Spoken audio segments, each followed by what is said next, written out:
Hello everybody and welcome. Today's February 20th, 2021, and we got another big show ahead of you today. BlizzConline 2021 has happened and we got some big announcements from that, along with the Nintendo Direct. I finally beat Spiderman, and Ben hops into Hollow Knight. I'm Garrett. I'm Ben. And you're listening to Out of Mana.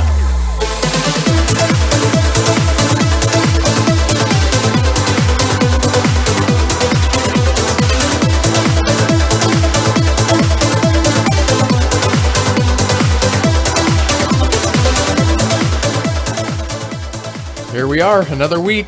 Another week goes by and more news. Yeah, we've actually been lucky to get some big news for the past couple episodes, which is nice considering the ones before that were pretty dry. I mean, we're pretty wet right now, and I mean that in a very good way, because BlizzConline, Nintendo Direct, so many interesting things. Yeah, there's a lot to talk about. So before we start there, how's your week been? My week's been pretty good, actually. It went by really smoothly. I had Monday off, so coasted through that really nicely.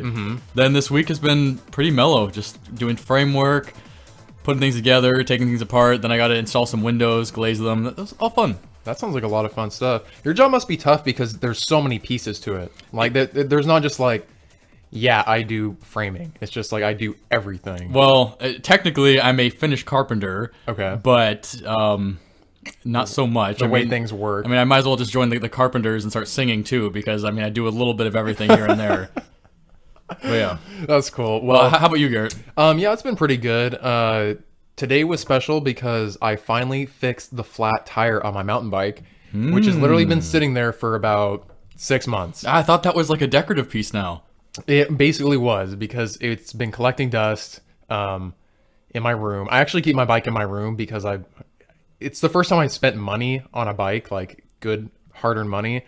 And when I lived in Florida, I had a bike and I didn't buy that one because that was a gift. Well, it was a gift from someone who hit me. Yeah. Oh yeah. So I guess I'll tell that story. I was borrowing my dad's bike because I had broke mine before. You drive to work, right? And yeah, I rode my bike to work every day. It's like pedal to work, Kiki's delivery service. It was 7 miles each way. Yeah. I can't believe I used to do that. But it was Florida, so it was beautiful weather all year round. It was flat too. Let's also take note that Florida is flat. It was completely flat, so this wasn't hard work. But I did get rained on a lot of times though. But that, like I said, Florida rain. That's what causes all this erosion. Like I just kept my bike outside all the time, and with the humidity there and all the rain and me not taking care of my bike at all, because it wasn't your bike. Well, yeah, I mean it was already kind of old. But yeah, then one day when I was going to work, the crosswalk went on, and I went across because that's what I get to do. He happily pedals. And then someone wasn't paying attention, and they take a right turn, and they clip the back of my bike. And remember, Florida. Yeah, so... And so luckily I wasn't hurt at all or anything, and like her car was fine. But she felt super bad. She gave me a ride to work. I got her contact info and everything, and we worked out a deal where she basically paid for a new bike that was of equal cost of the one I got. So good woman, Florida. Yeah, so, anyways, yeah, I fixed the back tire of my mountain bike. It took me like 3 to 4 hours because this is why I put it off. It's so time consuming. I already knew it was going to be a bitch to take off, and then literally getting the tire off of the rim was like a workout in itself. And then I had to patch the tube, and then I had to put it all back together, and I could not get the tire back on. Like I was getting so angry. I had to go down to the bike shop down the road, buy a specific tool just to get it on, and then that was only half my battle. Next, I had to get the tire back onto the bike. This was like the hardest puzzle I've ever done in my life, was trying to get this chain. I had to get the tire back on with the chain, and it was in this weird way where I had to get the chain on and then like finesse it through this maze of like correct paths to get it back. The gears, yeah. It was... I had Eric come help me finally because I was about to lose my mind. And fortunately, Eric had the same problem. I helped him with it. Then he passed that knowledge on to Garrett, and all is well now. Yeah, and Ben was at work today. Yeah, I had worked on Saturday today, which was just swell. But so I couldn't depend on him, and I already started my project. I'm like, I've already wasted half my day off here, so... Anyways, that's my story. I guess we can talk about games now, not bikes. Well, I mean, but when you keep your bike inside, that's your boo. You got to talk about that. You got to talk about it. I'm just excited to get riding again. Yeah. Like, I literally haven't exercised for almost 5-6 months, apart from just working. You Yeah, know, I mean, yeah. like I guess that's physical exercise. Hey, my bike's decorating the inside of my garage right now, so I need to do the same thing. Except my tires are actually intact. Well, So I actually take care of my bike. Hey, I tried. That was such a disappointment when I came home and it was like flat the next day. I'm like, no. I love This how is what you I keep your bike feared. indoors next to where you sleep. Like it's literally like a prized possession. Mine's in my garage, covered in dust and cobwebs, and it's still perfectly intact. Well, we need to get out and ride sometime Yeah, soon. I do need totally. to get like some earmuffs or something because it's cold outside. How am I gonna wear earmuffs and a helmet? I don't know. That's exactly what I was imagining right now. That was a very funny image in my mind. With you have these huge earmuffs wrapped around your helmet, I'm gonna need to. as well as just wearing earmuffs. I'm sorry, like what is this like? There's got to be a Russia? way because it gets so cold and my ears hurt when the wind, like cold wind, gets in them. Yeah, tell me about it, dude. I work in houses without walls. Anyways, enough of us complaining. Yeah. So yeah, let's hit the news right off the bat. Yeah, let's jump into BlizzConline. It's not online, it's conline. Yeah, BlizzConline. Like this is like, a full-on 90s movie with like Con Air, line. So if you don't know, Blizzard typically holds a big convention every year. It's a big deal. It's usually It's a very big deal, yeah. I think it's usually down in LA, and there's big shows, there's competitions like cosplay competitions. It's basically E3. It's like an E3 just for Blizzard. Yeah. and they Blizzard's announce so big that they can do it. all their big news, and so that includes franchises like World of Warcraft, Diablo, Hearthstone now. Hearthstone, StarCraft, Overwatch. We didn't get any StarCraft this year though. I didn't see. We yeah. got Overwatch though, which was very good, and especially Diablo, but we'll get into that later. Yeah, so now they had to do it online because COVID, right? And it was good. I mean, I watched half of it live. I wasn't able to watch the whole thing. Did you see the performance? I know. So we all, so BlizzCon usually includes a performance, and Metallica is one of their favorites. Yeah. Metallica is a World of Warcraft classic favorite, as well as just being Metallica in general. I mean, Metallica, who doesn't love Metallica? You gotta listen to The Bone and listen to Metallica. But yeah, there's a juicy story to that too, but we'll get into that. We'll get to that. Yeah. Most of you have probably heard that, but we'll get into it just for Auld Lang Syne. So for this show, I actually had to write some notes. So excuse me a few times if I pause just to go over the notes because there was just so much announced I can't memorize. Oh, all it this. was this was a thick cut. So the first thing that they do, they announced that this new project that they have called Blizzard Arcade Collection. And Blizzard's been around a long time. So Yes, indeed. this year they were celebrating their 30th anniversary. So they've been around for 30 years. And so what the arcade collection is classics from those early years. Exactly. So there's 3 games on it.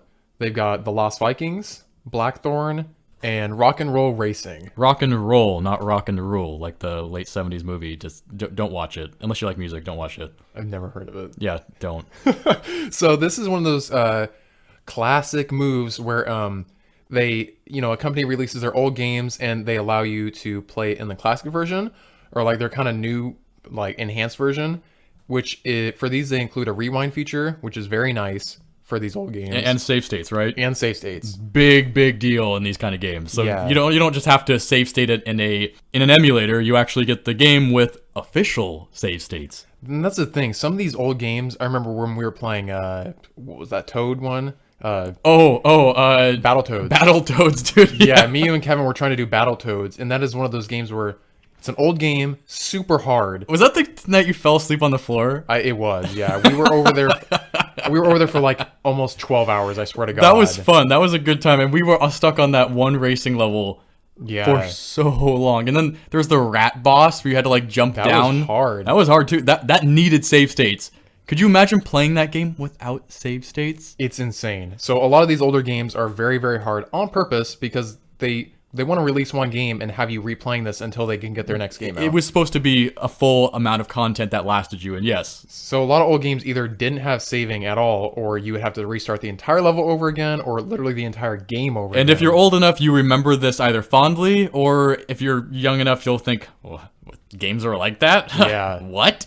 So thankfully, that is a new thing that's happening with these kind of projects. I haven't played any of these games. From the trailer, they looked kind of cool. They actually look pretty cool. So as classic Blizzard fans as we are, we never actually played these particular games. So I'm excited to potentially give some of them a try. Yeah, I'd be down for that. After that, they announced some World of Warcraft news. Oh, yes. So, unfortunately, we don't play World of Warcraft anymore, even though it was kind of what we grew up on. We have put our time into World of Warcraft. I think we're good on that regard. So, How many years did we play? from 2006 Yep. to at least 2013 or 14, I think 2012 or 13, yeah. we stopped about like a year after Cataclysm came out. So Cataclysm happened, we played through that, we didn't hit endgame Cataclysm, and then we stopped before Mist of Pandaria came out. Yeah. Basically, Mist of Pandaria was like the point where I was, what's going on? No. I'm sure many people love the Pandarians. I'm sorry, but Kung Fu Panda came out too recently, and then Mist of Pandaria came out, and I was like, It was very... I'm checking out now. I don't need this. I'm checking out. Yeah, World of Warcraft kind of did this thing where it started to be silly. And speaking of fun. which, we have WoW Classic, and guess what they're kind of doing? They're basically moving forward towards the inevitable end. Yeah. So what go ahead, Garrett. What's WoW Classic doing? Okay, so WoW Classic. So if you don't know, there's like current World of Warcraft, Yes. which is the same storyline that's been going on forever, Just like RuneScape. and then they have a classic version because people miss the old days. Vanilla WoW, the South Park episode days, basically. The classic WoW. And so they released Vanilla WoW, Classic WoW, which allows you to play in that 2006 era of WoW. Yep, no expansions But until now. So they announced that Burning Crusade is coming, which is the very first expansion. It's the one I still remember this expansion. I was super excited. I remember, God, it was like 2000. I still have a little video I took when we were playing the expansion fairly newly, and I think we had just got to the Hellfire Peninsula. And so I took the video. This was you and I forget what we were doing. We were doing a quest, and we were in like one of the little gullies in the peninsula. And Garrett and I played Alliance. Hate us if you want, whatever. But a horde, it was an orc on a mount, on a flying mount. Like a flying bat. And so, this was relatively new. Flying mounts were extremely new concept in WoW at the time. So it comes out. We with were expansion. immensely impressed by these. And so he swoops down on his like bat mount, and he dismounts, murders Garrett, stabs him to death, just like one shot. Yeah, just slices Garrett up into sushi. And then, so I have the video like recording, and I'm in the background. I watch this happen. Then I'm on my horse, so I just turn and I book it. And then he remounts and starts coming towards me. And then he descends upon me and just like picks me clean like a vulture on bones. It was one of the scariest moments that we've experienced, like PvP like that. Yeah, It was, God, that... Because we'd only been killed on, terrestrial mounts before, not flying mounts before. Yeah, this might have been one of the first times we had seen one. This was definitely one of our first experiences. They were incredibly expensive to get, and you had to be like max level, I think, at the time. Max level in the Outlands, and we were brand spanking new in the Outlands. So in our view, that we were just incredibly whoa, and, yeah, and that was the end of our lives. But I recorded that, and I think it's posted on. It's on one of the this was like pre Dropbox and stuff like that. This is pre Facebook. I dare say. So this was it's on Photo Bucket, I think. Photo Bucket, yep. I think it's still on there. I think it's still on Photo Bucket. If you can find it, let's put it on social media. I should dig it up. The quality's atrocious if I remember, but yes. And I think I have a Sims video too of one of my Sims children getting crushed by a falling satellite. Yep, I know that one. Which is even more atrocious quality, but I will see if I can dig them up because I'm pretty sure I remember the password to that account. So, yes, WoW Classic is bringing Burning Crusade, which, if you don't know, it raises the level cap to 70, introduces flying mounts, and it introduces 2 new races, the Draenei and the Blood Elves. Whoa, that's so new. Wow. I know. So, I mean, we're talking about this like it's brand new. This has already happened in 2008. So, basically, like I've said before, WoW is just going to it's repeating. They're going to start releasing their expansions. Yeah. And well, actually, you do have the option though. In this case, you can when you create a character, or when you're playing a new character. I'm sorry, a character that you've already been playing, you've already leveled up potentially to the max 60. Correct. You can choose to advance the character to the Burning Crusade, or you can keep them in the vanilla, wonderful, happy world of classic WoW. Yeah, because that's the whole point of it to begin with. People just wanted to play the original game, No expansions. Stop at 60. Done. Yeah, they only wanted, Van Cleef play big for your head, nothing more. Oh my god.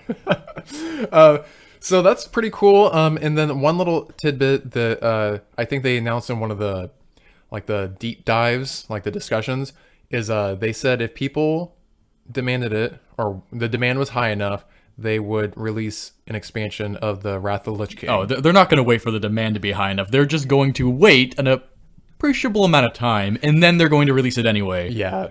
The idea is they're going to do the Nintendo thing here. I think we can all say that this is exactly what Blizzard is going to do because it's Blizzard. They're going to just re-release their old stuff. Yep. And wait for people to buy it. Yes. Again.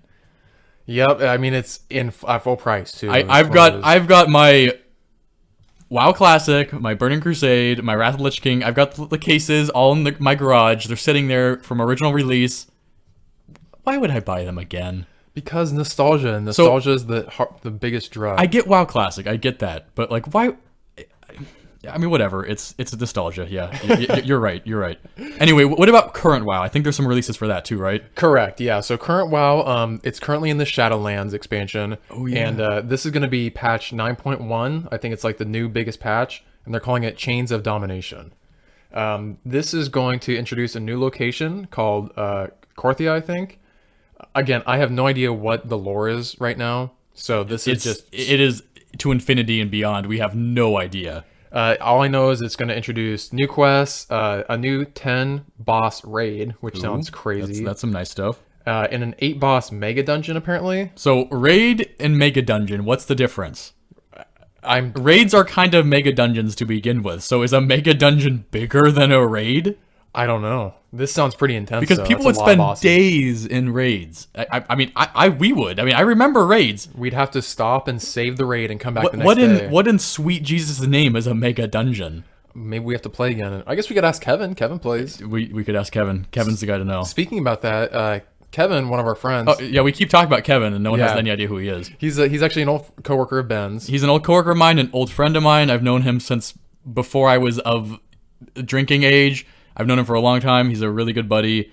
And he is also the co-host of 3 hosts for his own podcast. Yeah. Which is Jump Crouch. Jump Crouch, yeah. They've been doing it longer than we have. They've had a couple hiatuses or whatever you would call them. But they've been doing pretty good. They have been doing very good. Yeah. It's Kevin, his brother Aaron, and his buddy and very good buddy Kevin as well. And they're very knowledgeable at games. Oh, I mean, man. they're older than us. They played a crap ton of games. And Kevin is currently playing WoW and WoW Classic. Kevin is playing current WoW with his buddy Kevin, and I just having a great time with it from what I've been hearing from him. And he's playing WoW Classic with his girlfriend, and also having a great time with it.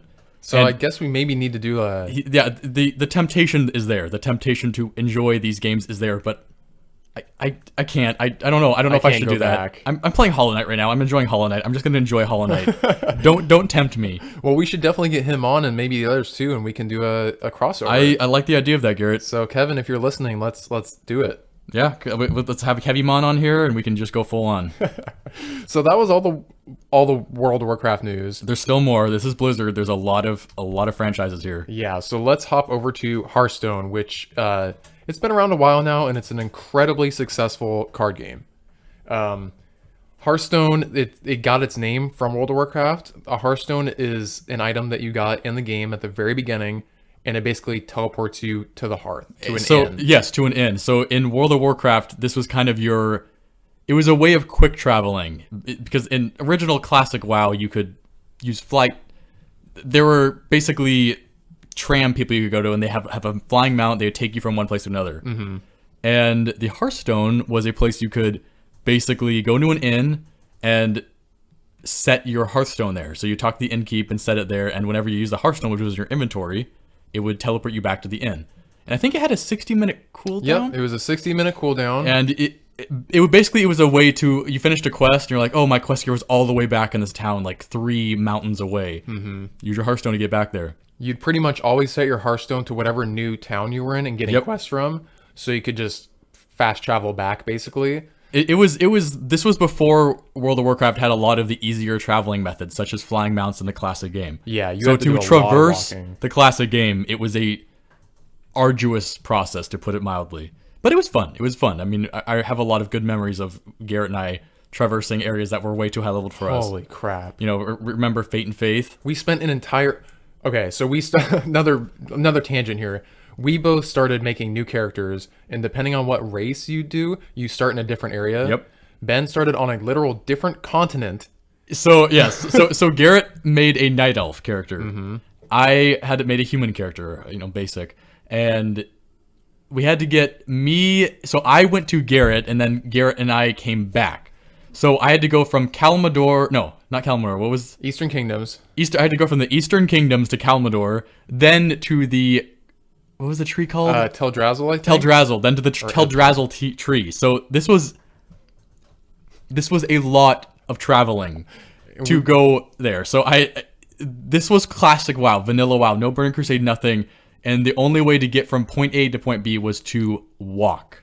And this game is massive. I mean, we're literally saying continents. Like World of Warcraft was such a big deal because it was massive. Like, this put other online games kind of to shame. Honestly, when I think of MMORPG, which stands for massively multiplayer online role-playing game, I think of WoW because it was massive and multiplayer. It really brought that home. Like, there's plenty of other games, there's plenty of other MMOs that were older than WoW and did it first, like RuneScape, but not on this scale. No. And so anyway, the point being is that I had to do a lot of traveling, and this required going through areas way higher level than I was, and I got this one guy to help me travel. His name was Fate and Faith, and he was like level 30 or 40. I think I was level 20 maybe. I think it was on our way back. If even that, yeah. I think it was on our way back. We met him. Yeah, I don't even think I was level 20. We were like before that. So he helped us through, and I remember the one place we had to get through. What was that? It was a swamp. It was the swamp. What was it called? Ooh, man. The wetlands or something I think it was the wetlands with the crocodiles. Yeah, and I remember the crocodiles were like question mark to us, and if you walk too close, they would just grab you and pull you in and kill you. And this place isn't even that high leveled, but this was our first experience. We were like little, like young honey childs, and yeah, we had Fate and Faith bring us through, and it was... We literally had to be escorted by a high level just so we could even get to where we wanted a guy who wasn't even that high leveled, but yeah, we paid him like some copper, and it was a good time.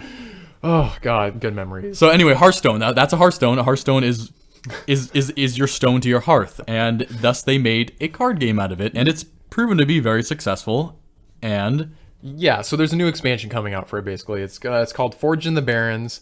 And the setting is the Barrens, which is a very, very popular starting level, or starting world. It's in Kalmador, and it is where the orcs start and the trolls. Yes.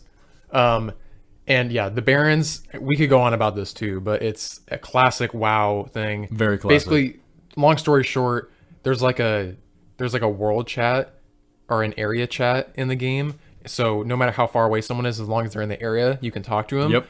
And the Barrens is where like all the banter happens. That was where the classic stuff was said. So they're basically harking back to that. Lots of kecking. Lots of kecking. Lots of kecking and keckertides. So this is going to introduce 135 new cards, and it starts the Year of the Griffin, which is basically saying it's a new season. Yep. And a lot of games do these seasons now to like signify ranking and stuff like that. Yeah, I mean it's basically the end thing to do if you have a competitive game such as Hearthstone, which is super competitive. Super one of the biggest esports actually. And then they're introducing a new mode called Mercenaries mode. I don't know much about Hearthstone. I played it casually, but apparently we played it back when it released basically, and that was kind of it. That's it. This is supposed to be like, it's supposed to be roguelike missions with a strategic RPG style. So I'm assuming that you're going to be getting specific cards, and you go through each of these different challenges, and it's going to be different each time, hence roguelike. And, you know, if you die, then you have to start over. Hence roguelike. Yeah. So this sounds cool. I mean, it's an idea. Hearthstone is something that I've always wanted to enjoy more, but one, I'm not a huge fan of card games. You're not a big fan of Gwent? No, actually, I hate Gwent. I had to think about that for a second. You and me both, dude. We're the only two people in the world, but yes, you and me both. Yeah, I mean, you also kind of have to pay to win or play a lot. Yeah. Because you have to like buy card packs to have the... Yeah. And then you have to build these decks, and it's a lot of work. It's a lot of work. So, and it's work I didn't want to put in. And there's a lot of like, Yugi Boy and like To the Shadow Realm stuff too. And then I think the last thing that they mentioned is that apparently this is a theme of the night. Yeah, they're bringing back Hearthstone Classic mode. I'm pretty sure, yeah. So how old is Hearthstone that it require? I mean, Hearthstone came out what 2010, after that? I mean, it's been a decade, I think. Jeez. About a decade. Is Hearthstone already classic? I guess so. Why does time slip through fingers like sand? Please, God. Is there God? Please. I can't remember when it released, but it would have been 2012-ish, I think. Because I remember I played in 2014 is when I started trying to get good at it. And then But we played long before that, too. I think I played so before that. It must have been 2010. We're completely off on that, but it's been around. How has it been so long? Anyway, speaking of long, let's go to another series that's also very old now. Yeah, so that's about it with Hearthstone. We don't know too much about it to talk about how significant the cards and stuff are, but yeah, something we do know about is Diablo. Oh yeah, we definitely have some experience with that. I still have that bootleg disc you gave me. Oh my god, classic. So one of my first friends, Colson, I was in first grade, and I went to his house, and he had this like old ass computer. I mean, this was back when like computers weren't normal. This was back in the dial-up era. Yeah, black and white, wind up phonographs and it's candlestick phones. And so I was in first grade and he was in second grade, and he was like showing me this really hardcore gory game. Dude, this was so hardcore in our little white bread lives. And so he showed me Diablo, and it was like the most scary, gory thing I've ever seen. And it's like this pixelated game, but it's so cool. Yeah. Like Diablo is the essence of cool. Oh yeah. It's one of those games when you were a kid where you're like, I feel cool because I'm playing this, and I'm not old enough to be playing this. I had the exact same experience too, and it felt so intense. And it was scary. Like I remember fresh meat. Like, dude, that is probably one of the scariest moments in video game history. Every single time I'd be anticipating it when I'd play it again as a kid and it would still get me each time because I'd be like, oh, he's coming. And it's the first boss you encounter.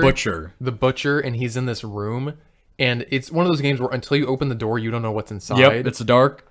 And you straight up open the door, and he does the thing that Ben just did, and he chases you fast. He's this big fat blobby thing with a butcher knives, and he's just surrounded by the entire area is like covered in butchered corpses. They're skewered, butchered, naked corpses. So this is Diablo 1, and full of blood, and it is very gory, very bloody. And mind you, again, we were kids, so you can say, oh, children, but it was intense. And yeah, that was a very, that memory has stuck quite well. So Diablo, that's a lot of people's experiences because it was but even so, a lot of people have only played Diablo 3 now. Yeah, I mean, and even that, like, as far back as like 2 is where they maybe started. Yeah, but 2 being the case now, they have announced Diablo 2. Yeah, so it's one of the worst kept secrets is that they're remaking a Diablo 2. Yep. But they finally officially announced it. Officially announced it. And the best part is it's coming this year. Yep. And on top of that, it's not only coming to PC, but to consoles. So this includes current, like, last gen, like PS4, Xbox One, and then PS5, Xbox Series X, and even Nintendo Switch.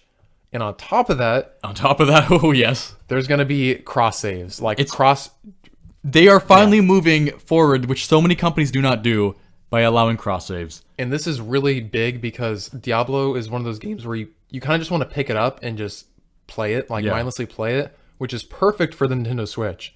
And so the fact that, like, I can casually play it on my Switch when I want to, and then when I'm ready to do like some hardcore stuff, I can go to my PC. Dude, the idea of Diablo 2 on a console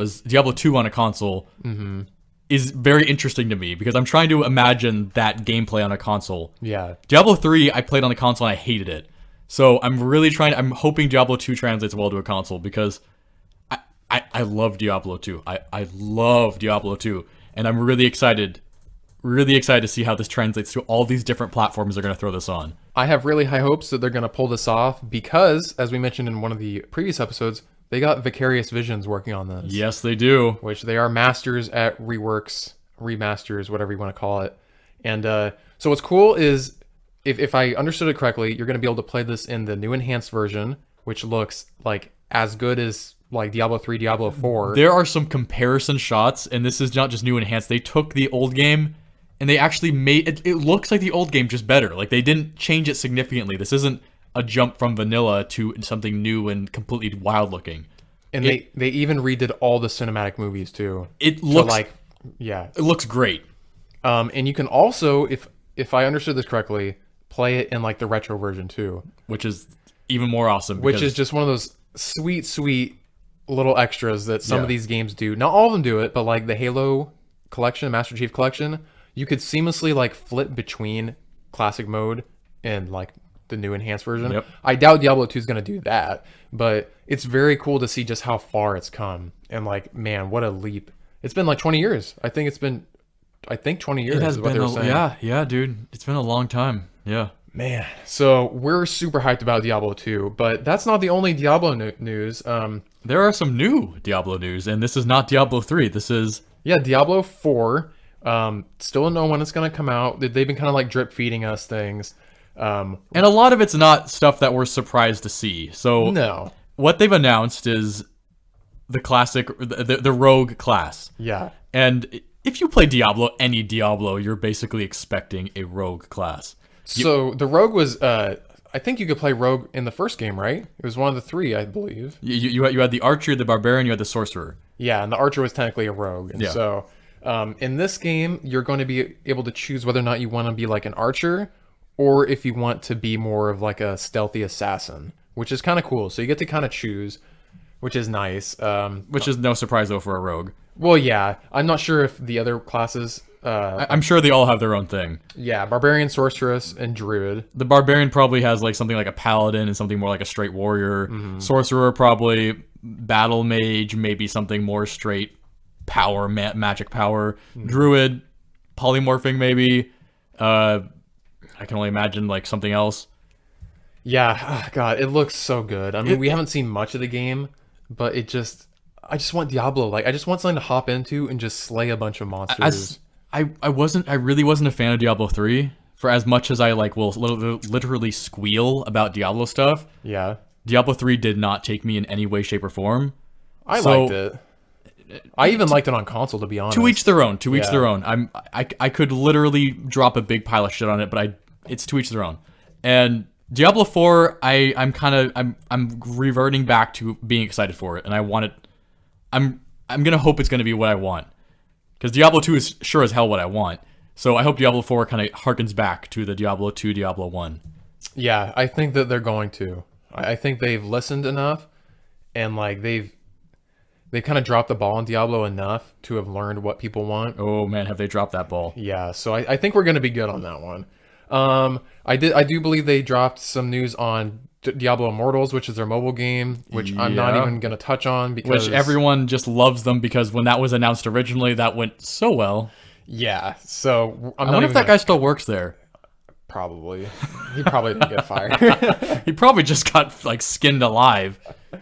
And then the last topic, which a lot of people are probably excited about because this is one of Blizzard's most popular game. Yeah, this game has taken Blizzard by storm in a very good way. Overwatch. So Overwatch 2, we all know it's coming. We don't know when. Just like Diablo 4, they keep dropping news for it. This was basically announced back in 2018, and everyone was like, "Oh, Overwatch!" Oh, everyone's having good spanking memories about it. But right now, they've basically re-announced it, and now everyone's having those same exact memories, but current. So they've announced 2 new maps, which is Rome and New York. And I didn't check those out. You said you saw the New York? I saw the New York map, and it actually looks really cool. Cool. So I'm not a big Overwatch fan, but I will give major props to the New York map. It looks really, really, really cool. Very, very well. I mean, all of Overwatch has a very distinct and very good style to it. It is very well made. It's very like in futuristic cyber with that distinct Blizzard fantasy application, like where the characters are very stocky or very slender, and everything has a very big quality to it. Mm-hmm. And the New York map has this. Honestly, when I first saw it, I thought I was looking at BioShock. Oh, really? Stuff. It reminded me, and I'm talking BioShock 1 or 2. It reminded me very much of BioShock. It has a very like industrial age Art Deco style to it, and the Art Deco is very, it has that Unreal Engine look to it too, where I had to look at the announcement to say, oh, this is Overwatch 2, not BioShock, and it looks great. Like Cool. it looks really good, and I'm really impressed by all the stuff they did with that map alone.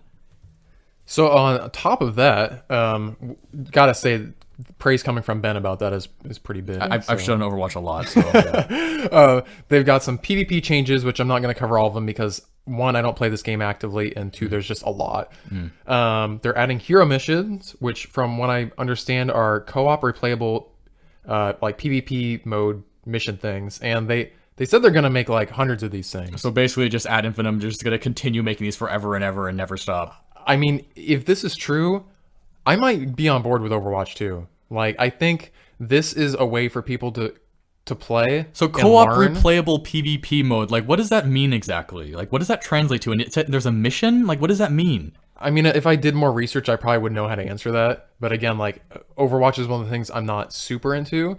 But one of the big reasons is because like me and you, we bought the game. It was on sale. We bought the game. Yeah, we played it. That went by great. And it was so hard for us as new players to get into this because we were just getting shit on so hard. So we were players of League of Legends. We were players of Paladins. And when we, very unfairly perhaps, when we jumped into Overwatch, we had a certain expectation as to how this genre played. And Overwatch did not quite play to that expectation.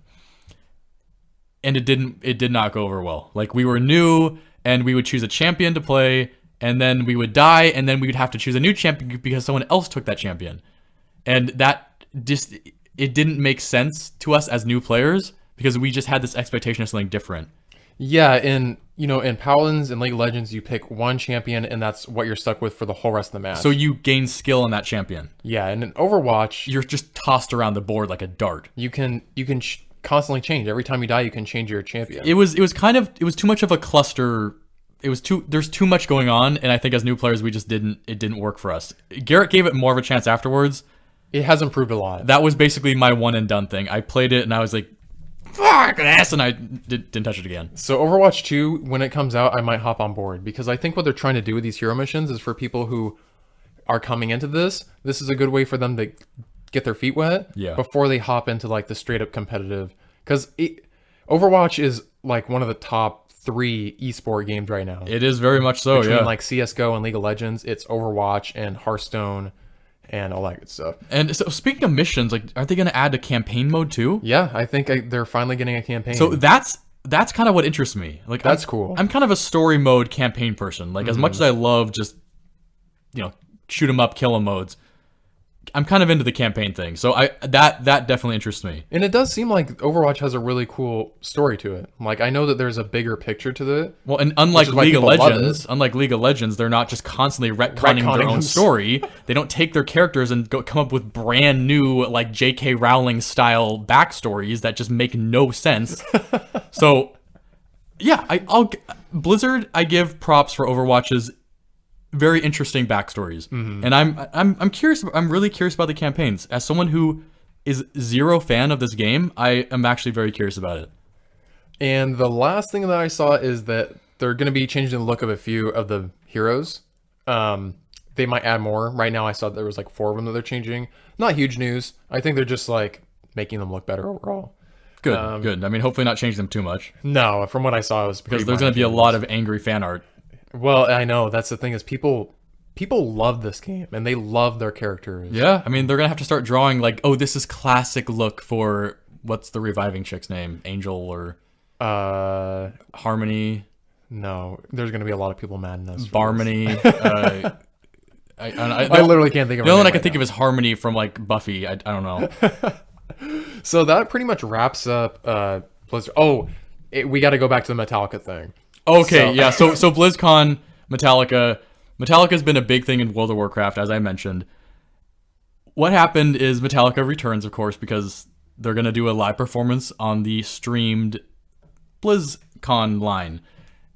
And what happens is on the Twitch streaming service, they were basically muted during their live performance for DMCA, which is, it was a very interesting moment for a lot of people who were watching this, as you were listening to, I believe it was For Whom the Bell Tolls, and then it just seamlessly transitions to MIDI music.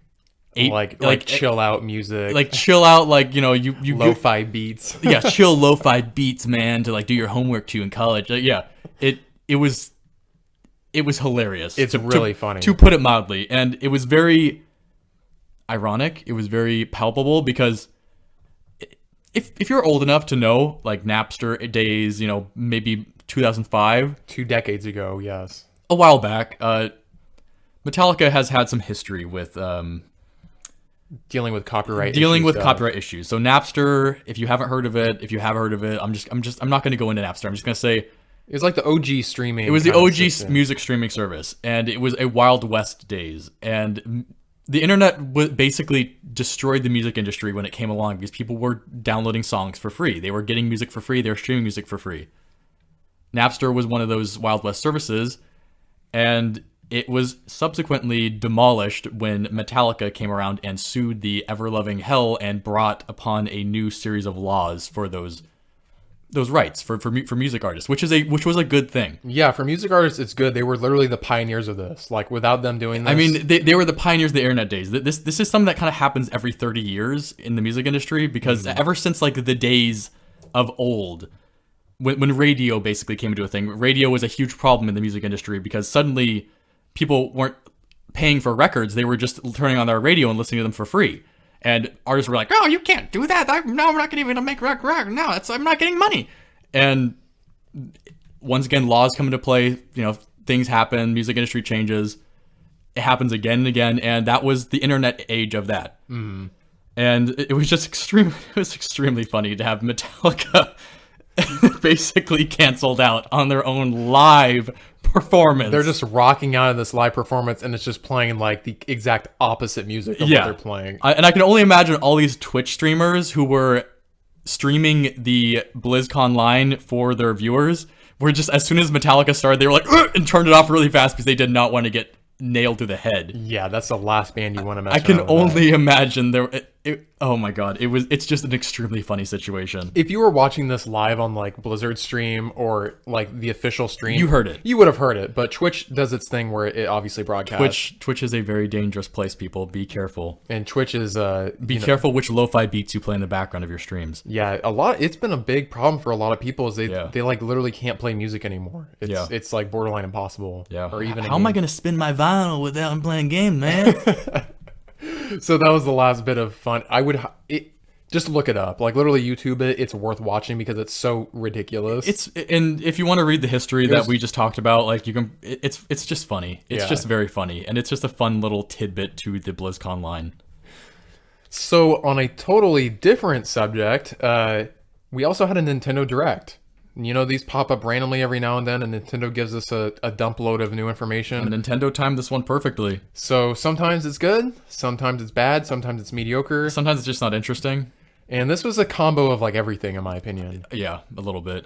So we have the new Smash Brothers fighter. Yeah. Which, hey, if you had come up to me and said, "I'll give you $1 million if you can guess who the new Smash Bros. Fighter is. You don't need to give me their name, just give me a basic description of what they look like."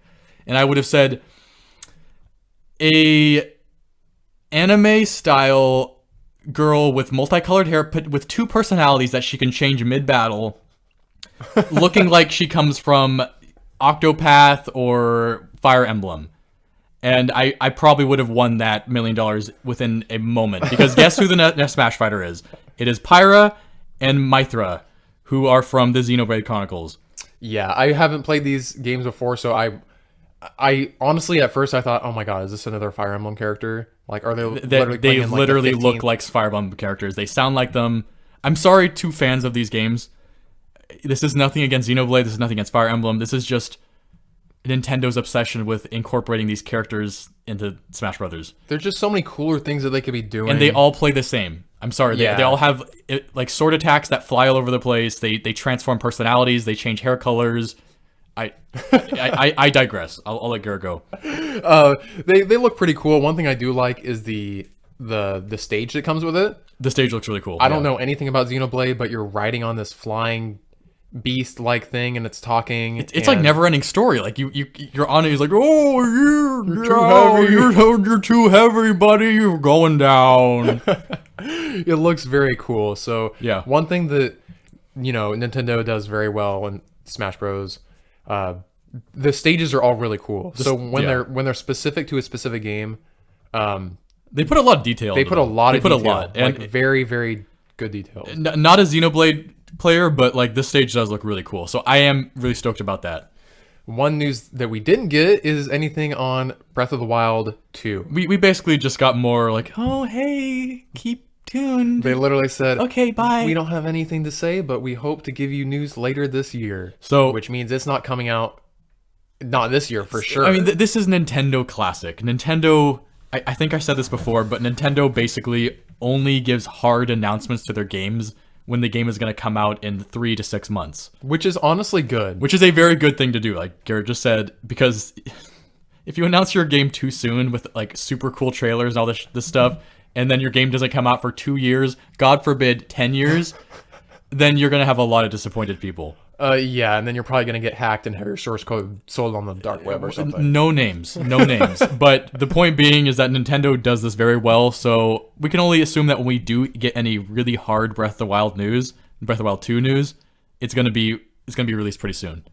So no Legend of Zelda Breath of the Wild, but we did get news on the Legend of Zelda Skyward Sword HD. Skyward Sword, what's that? I've never played it, and I don't know anyone who has played it. You know what?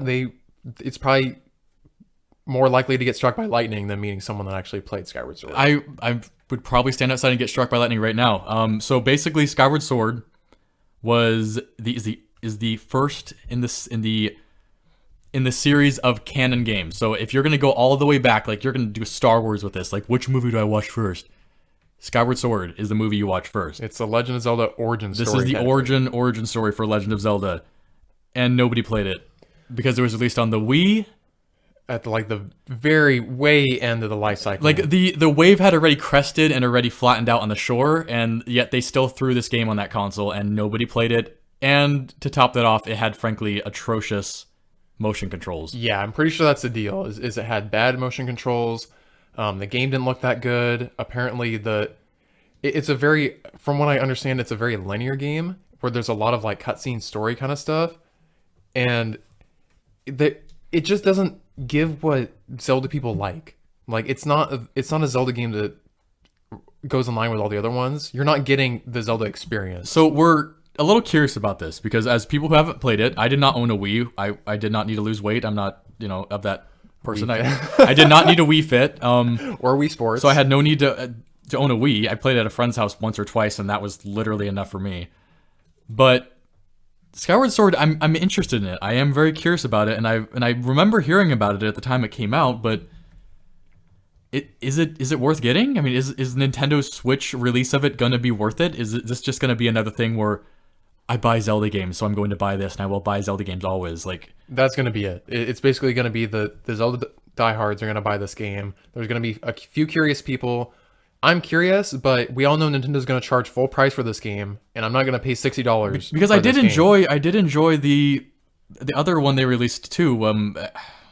I enjoyed Link's Awakening. Yeah. I did enjoy that. I mean that was a really old title, and frankly they made it.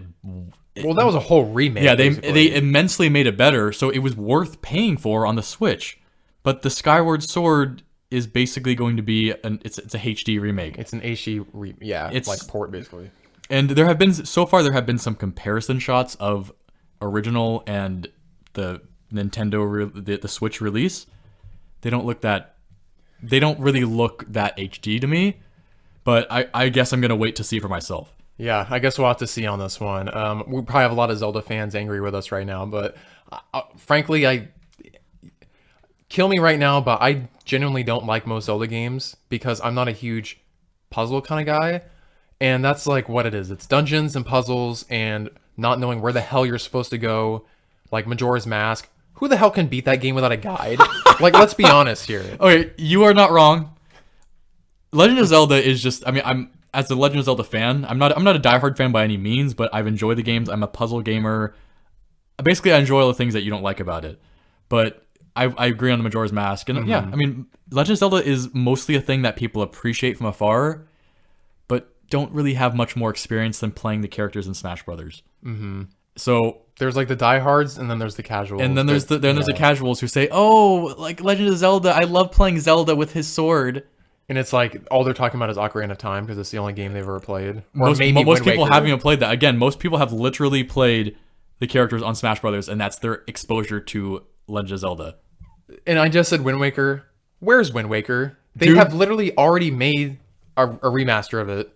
I think it was for like 3DS or something. So or Wind whatever, Waker's Wii U Wind or- Waker's one of those kind of odd ducks because it completely deviated from the Legend of Zelda style, Everyone loves it. but everyone loved it. So that's when Cartoon Link became a thing. Yeah, and it was I owned it. I loved Wind too. Waker.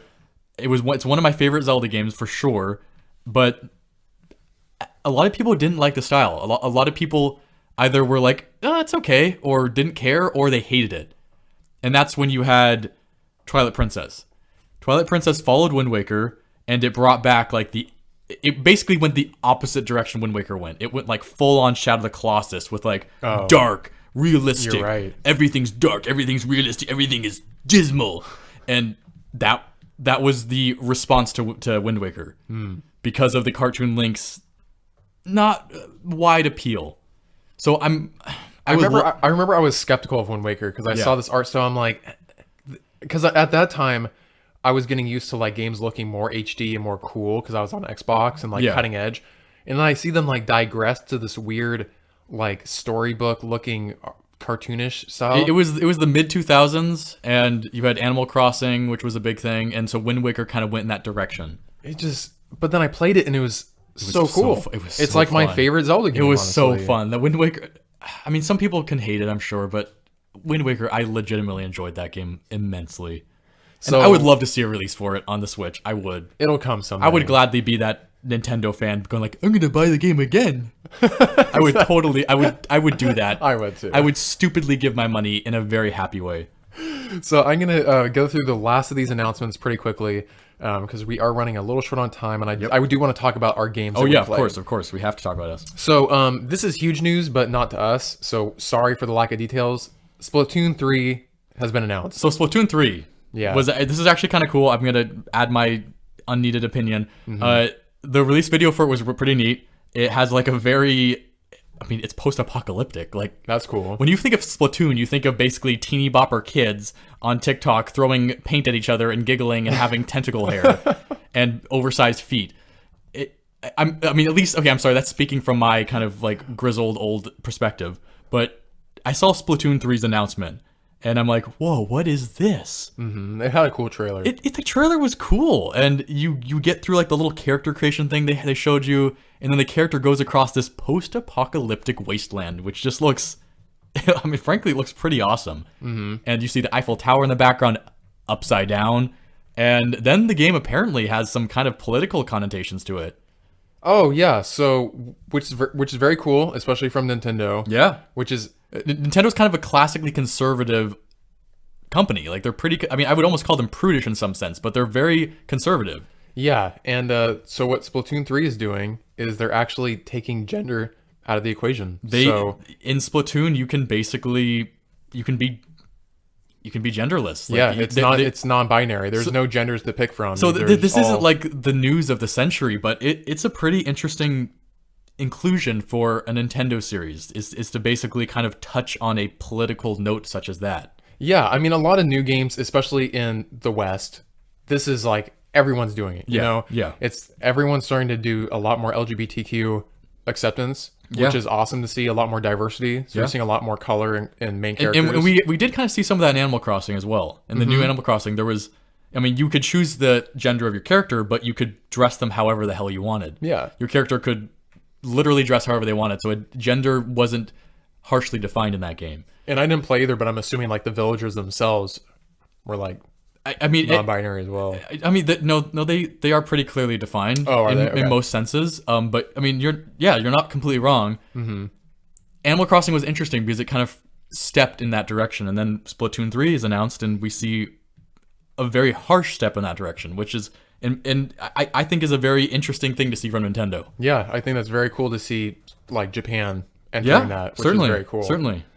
And then we got Mario Golf Super Rush announced for the Switch, which is just, it's a Mario Golf game. It's a Mario Golf, just like Mario anything. It's gonna be fun. It's gonna be cool. Mario Golf is gonna be amusing. You're gonna play it a few times at a party in a group and done. I've played very few golf games, but it's always been Mario, and I've always had fun. I agree. So that's probably gonna be wholly good. agree with that. Cool. And the last thing I'm gonna mention is Project Triangle Strategy. Oh, this is that like the Octopath style game, right? Yeah, so it's made by the same team, I'm pretty sure. I think was it. Square Enix and Nintendo kind of teamed up, and they made some kind of team called, I think it's HD2D, and it's their new style, which if you know anything about Octopath Traveler, it's like a HD pixelated art style, which is, it's beautiful. Like, it is very, very, very nice, and it's not the same world, I'm pretty sure.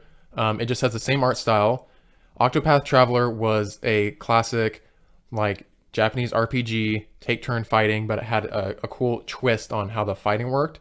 But Project Triangle Strategy, terrible name, but so was Octopath Traveler, to be completely honest. Yeah, I think Octopath Traveler was a little cooler. So this might be like Triangle Traveler or something like that, but they're done with it. But it's a tactical strategy RPG. It actually sounds really cool. As someone who hasn't played, Garrett's played Octopath. Yeah, I've only briefly caressed it in light moments, and I'm really I liked it, but Project Triangle, from what I'm hearing about it, sounds like it appeals to me a lot more because I'm a big Divinity fan. I'm a big tactical combat fan. Yes.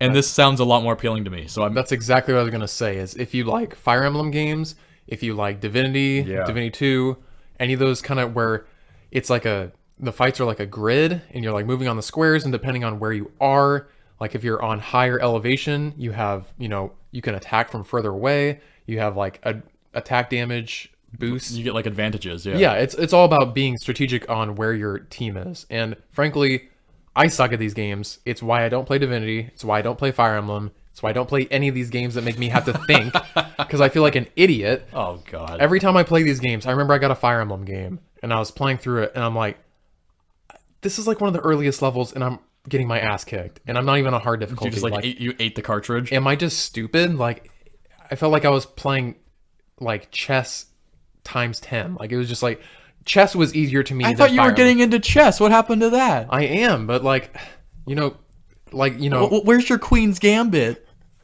While you guys were playing checkers, I was playing chess, and while I've been playing chess, they've been playing Project Triangle Strategy. Like, that's playing Divinity. It's just like, for some reason, I can't. I'm not gonna say I can't wrap my head around it because I don't want to make myself sound stupid, but like, I don't have the desire to get good at this for some reason, and which sucks because these are some of the saying best that games. Project Triangle doesn't interest you in that regard? Then it interests me because I really enjoyed Octopath and the art style.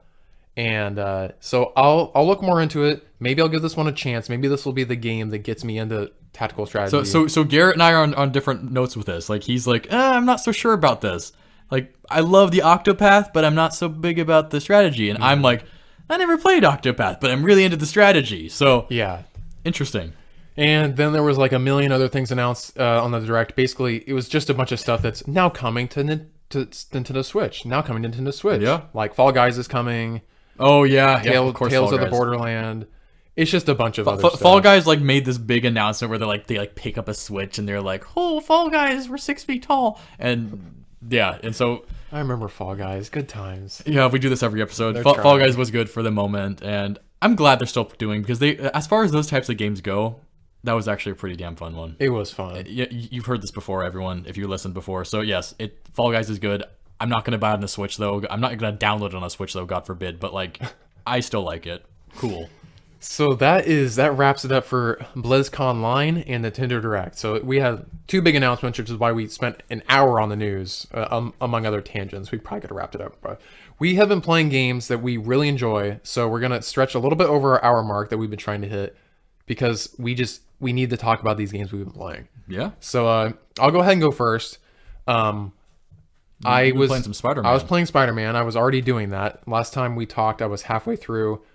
I finished it. Oh, yes, good. So Spider-Man 2018 remastered version on the PS5. This is the one with the not Peter Parker. Huh? This is one that doesn't have Peter Parker because he looks wrong, right? Oh, the new transformed Parker. Yes, the younger looking Parker. Like the one where Aunt May's like, "You're not my nephew." I was looking at some of the comparison pictures, and I've looked at them hard, and I think I like the new one better. Like, I get why people like the other one. Okay, first of all, how dare you? Like, he just not my Parker. I'm just looking at his face, and I just don't like the shape of it. Like, I was looking at his eyebrows, I was looking at his mouth, and it just didn't. That is the way God made him, Well, and no. the way Aunt May fell in love with him. So, what about Uncle Ben? Like, how dare you? Well, Uncle Ben's not even in the game, so he doesn't get an opinion. Wow, is he dead? He's already been dead. How dare you? Yeah, this is This is all your fault. So I 100% the game, and by 100% I mean I completed the campaign, and I completed every single side mission possible. I completed all the crime things. All that's left are the 3 DLC that come with the game, which is awesome.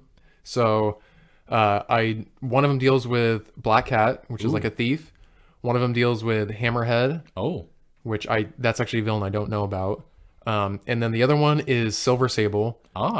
Silver Sable. Yes, the Bond girl character. Yes, the one who owns a private army and Sable International. Sable International. To So come protect the city. basically, Malprave Industries. But These are private quarters. they're supposed to be doing good, but at the same time, of course, they're bad. Like, Silver Sable. I'm sorry, but like, could you get any more Bond girl than Silver Sable? And the way she looks, I mean, all she needs She's to Russian. do is be in a literally silver Sable bikini and then die on a beach or something. I mean, she is in like an all silver suit, and she has silver hair and blue eyes. Because let's just be, why not? Why not? All I have to say about this game is wow. Like, I think I said this last time. If this game didn't come out in the same year as God of War 2018, It would have won. it would have won Game of the Year easily. And I honestly, it was probably really, really close. That's what it was. It was down to God of War or Spider-Man, and a lot of people were rooting for Spider-Man. For now, at first I was like, okay, well, God of War was so amazing that yeah, Spider-Man's cool, but like God of War. At least it wasn't Last of Us, like Oscar bait. Well, I know. This one, man, so good. It was longer than I expected. I kept hearing that this was a short campaign. You can get through this campaign fast. Dude, it's taken me a long time, and I enjoyed every second of it. Story is super solid. I love the origin stories that are in it. Mm-hmm. I mean, you learn about all the villains, why they're villains, how they became villains. Really good character development from everybody. God, like I just can't. I want to talk about a lot of it, but I can't spoil it because it is still a newer game. And for a lot of people who are getting PS5s, they may not have played 2018, so their first experience might be this remaster version before they play Miles Morales. Okay. God, it's just like so many good villains. Like, how did they fit so? Okay, I'll tell you how many villains. There's Okay, like, yes. Do it. So in the very beginning, there's Fisk. I've mentioned this before, Yes. and you throw him in jail. And he has the little head, the huge body. Yeah, he's like the classic thug, giant bald guy. He's in jail. And since he's in jail, all the bad guys are coming out now, out of the woodwork. And so that just brings out all this other crap. It's just like everyone has a backstory and everyone has their own thing going on. And so there's simultaneously so many threads happening, and then they like all cross at a certain path, and you realize why it's all happening. Yeah, because a Bond girl, Silver Sable. Yeah, because Silver Sable came to town. I'm sorry, guys. I'm sorry. I'm sorry. Go on. Yeah, I don't want to spoil most of this. Maybe I'll record my own episode of like spoiling everything. I don't know. Like I want to talk. I talked to Ben about this for like an hour before the podcast. It all boiled down to one thing, though, and we know it all comes down to William Dafoe. It all comes down to William Dafoe. Norman Osborn is in the game. Norman Osborn, William Dafoe is in the game, and we all know how the game ends. He walks in, it zooms in on his face, and then you hear ha ha ha ha, and then it turns black. He flies away on his... Yes, and Mary Jane like presses one of the grenades and is detonated. She's turned to a skeleton, a la 2001 Spider-Man. We were reminiscing about how good of a character the Green Goblin was in the Tobey Maguire Spider-Man series. Yes. And God, we had to watch like a highlight reel of Willem Dafoe. He was like the perfect villain. He was so good. He played Norman Osborn so well. So they do Norman really well in this game. But he's not William Dafoe. He's not William Dafoe, and frankly, he's not a villain, as far as I know. He's just a character. He's the mayor. He's a developing character. So he is. Yeah, he owns Oscorp, biggest corporation in New York City, and he's also the mayor now. So I mean, that's as much as I'll say. There's just everyone's got their own storyline, and he also has a very curious laugh that he does as the screen fades to black. You know. There's a lot of villains, like 7 or 8 villains in this game, and all the fights are really good with them.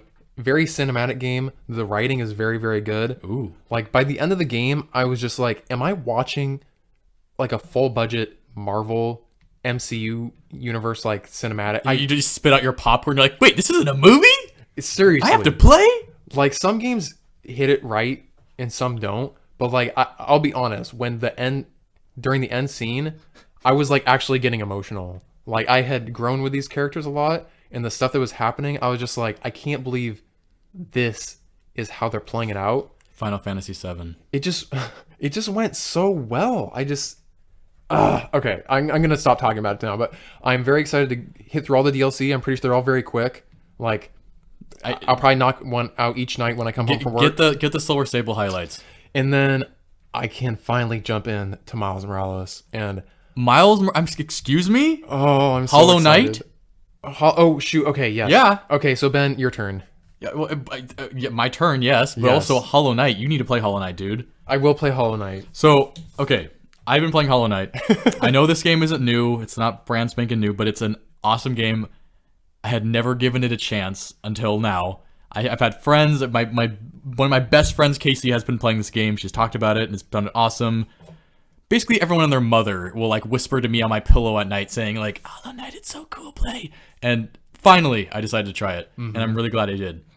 So, Hollow Knight is a quote-unquote Dark Souls-like game. It's like a Metroidvania. It's a Metroidvania with like it's very interesting. Like it feels like a Souls-like game. It feels like a Terraria game. It just feels very dark and mysterious. Mysterious is like one. That's Yeah, like the perfect. and word. so it's developed by Team Cherry, an Australian company, and boy oh boy did they really hit that nail square on the head. It was very good. If you played Terraria, it has a very similar idea where you start above ground and you just kind of work your way down. You work your way down. Like there is so much down, and it's so awesome. And there's so much discovery. The game has this very Shadow of the Colossus style dismalness to it, where everything just feels, everything is ruined. Everything is past its prime. You're seeing the decaying skeleton of what once was. Yeah. And it fills you with this sense of, I want to know more. Why is this the way it is? And you pick up pieces of that as you're playing through the game. And the pieces just leave you wanting more, because you find a piece and you're like, I want to find the next piece. I want to find a piece about that. But then you go into a new area and the next piece is something you completely didn't expect. It's something different. You go from these dark crossroads, as they call it in the game. Like they're basically collapsed hallways, and you go into an area that's full of lush greenery, like a jungle, and it's beautiful, and it's dangerous as hell, and it's full of acid pools. It's really cool. And there's even more mystery to be found there. You go to another area, and it's crystals, and it's pink and dark but bright, and the creatures there are affected by the crystals in negative ways, and there is just more to be found there. And it's that place is really cool too. And then you go to another area, and it's a fungus kingdom. It's a kingdom that's just rot with fungal decay and growth. And you find things that you wouldn't even expect to find down there. Like you find a village of just horrible things that you have to get past to find another village that you didn't even know about. And I'm excited to go back. I'm floored by this game, because I had heard a lot about it. I knew a lot about this game before I played it, but I knew nothing. This game is wholly and beautifully awesome. And I mean beautifully visually, I mean beautifully mechanically. The mechanics are very simple, but the game puts them to use in such intricate ways. You learn new skills as you play through the game. Each area you can pick up, generally you'll pick up a new skill.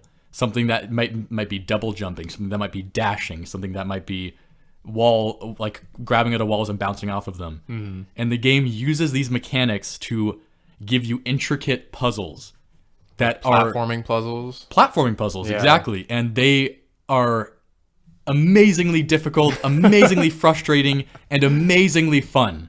And they are so satisfying to complete. And when you do complete them, you usually get a reward at the end that involves an item or maybe more lore. Mm-hmm. There's one at the bottom of one of the areas. And there's this, when you first enter the area, that you can see the character in one of the rooms. And you can see her crying and she's just whining and being a little baby. And you're like, whoa, I want to talk to that person. But how do I get up to her? So you go down and there's no clear way how to get up to her. But then as I was down there, because I wanted to find out how to get there, and I was like, oh wait, I can climb walls now. So I started climbing on the walls. I was like, there's another wall over there. I wonder. So I hopped and I did a jump and I grabbed onto that wall and then I hopped again and I realized there was more to the room above. So I kept on hopping and hopping, and suddenly I found myself in this wildly deadly platforming puzzle that I spent 30 minutes on. And I was basically yelling at my game because I kept on dying, and I enjoyed every minute of it, every damn minute of it. And when I finally got to this whining character and I talked to her and I rescued her, it felt awesome. Like that's just one moment that stood out to me. One moment in many in this game that stood out to me because it felt awesome. It was an incredibly random and unnecessary puzzle that added to my gameplay tenfold. Yeah. And the game is full of these. There are so many tiny little nuances in this game. And I haven't completed it yet. I'm maybe close to 3/4 through the game. And I'm saying that tentatively because this game keeps on giving me more and more. I keep on encountering new areas that I had never been to, while I still have areas that I have been to plenty that have plenty more to go to. Yeah, exactly. So I had played halfway through this game, so I know most of what he's talking about. And yeah, that's right. It's a Metroidvania in the sense where you unlock new abilities as you go. Yep. And when you get those abilities, it allows you to get to places you couldn't before in the older sections. And it's Souls-like in the sense where you collect these...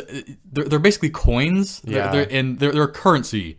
And if you die, your memories, your regrets basically leave your body and they remain in the area you died in. And just like in the Souls game, you go back and you have to collect your souls. You have to collect the coins you got, which are in the form of this regret. You have to fight it. You have to kill it in order to get them back. And sometimes this is incredibly frustrating. Depending on where you die. Because the game has a bonfire mechanics, just like Souls games, but it comes in the form of benches and resting. So the bench can be a rock. It's usually a bench. But it might be far away from where you died.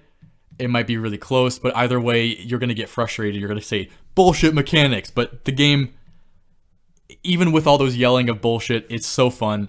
And there's just so much to discover, and I'm so excited to go play this game more. Yeah, I'm probably going to take a break from Spider-Man because I've literally been playing nothing but that. I'll hop in the Hollow Knight. I'm going to start a new game because I just want to start fresh because I forgot what I was doing on PC. I get it free on PlayStation 5, so I'm just going to play it there. Sweet, dude. I'm being purposefully vague about this because if I mention any of the bosses, if I mention anything more than just vague descriptions of the areas, I'm doing all of you a disservice if you haven't played this yet. It is one of those... I'm not a huge Souls-like game fan, but this is one of those where you get to a spot and you're like, oh shit, this is a boss fight. And you're stuck. And that has happened so many times in the game gonna die. Where I'll get out just by the skin of my little bug-headed teeth, but... It's so good. It's just so good. And again, if you played Terraria, this game has that similar vibe to it, where as you go deeper into the game, as you carve more through the world, you're not digging through the land in this game like Minecraft style, but it has that same feel to it, where you're just going deeper. It's dark and you're not meant to be there, and there's more to see. But it feels so much better than Terraria because Terraria had that feeling to it, but it didn't have the depth. This game has the feeling and the depth and then some. And it's excellent. It Well, is excellent. I think you've solidified it. I think this is going to be our next spoiler cast. We haven't done one since Hades, Yeah. our one and only. I would love to do a spoiler cast about this game. So this would be good, and it's good timing because there is a sequel coming out called Silk Song, Oh, yes. and features one of the characters from Hollow Knight, Hornet. yeah, which you learn more about them in the game. You learn some very juicy things about her, and I will say no more because we'll do a spoiler cast about this game, and we will cover it fully and thoroughly if you really want to know these juicy details. Sounds like a plan. Well, Ben, I think we about covered everything, huh? I think we have indeed covered fully everything. Yeah, I'm in a good mood because I'm in a really good gaming mode. Yeah. I think we've talked about it before, where sometimes we have these ups and downs of motivation to play games. This is an up. And we found games that we enjoy, and Yep. it's like really making us excited. So, as you may notice, we are posting a lot more on our social medias. So we would love it if you followed us there. We're on Instagram and Twitter at Pod Out of Mana. We got our YouTube, which you're probably listening to on right now, as it's our most popular platform. And it's known as Out of Mana. Just Out of Mana on there. We're the top option, I think, now, which is awesome. And we also have a Gmail that is podoutofmana@gmail.com. And lastly, we have also got a Twitch, Out of Mana Plays, which I think it's about that time we start using that more. I'm waiting for the release of this new Subnautica, but Oh, yes. you are all set up for streaming, so Yeah. go for it, dude. I'll find something we can play. So until next time, we appreciate you listening. Thanks again. Come to us when you need to fill up on mana.